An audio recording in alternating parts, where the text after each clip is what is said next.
Hindi pa dito nagtatapos ang kwento. Isang maiksi pero matinding pahayag mula kay Alyssa Valdez na nagpaalab muli sa puso ng mga Creamline fans at volleyball enthusiasts sa buong bansa.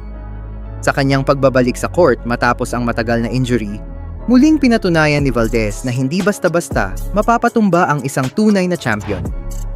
Hindi lang basta balik at gutom na manalo ang peg ni Alyssa ngayong PVL All-Filipino Conference.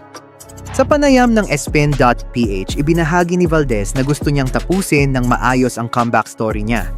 Pero teka, mukhang hindi lang tamang ending ang target ni Alyssa, kundi isang winning ending para sa Creamline Cool Smashers.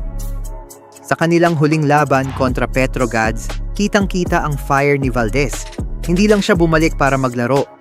Bumalik siya para magpahayag, andito pa ako, at lalaban pa kami. Ang tanong ngayon, handa ba ang Petrogas at ang buong PVL sa muling pag-alab ng dating Queen Eagle? Para sa fans na matagal nang naghihintay ng Valdez domination, mukhang ito na ang simula ng panibagong kabanata ng kanyang legacy. Isang babala sa lahat ng teams.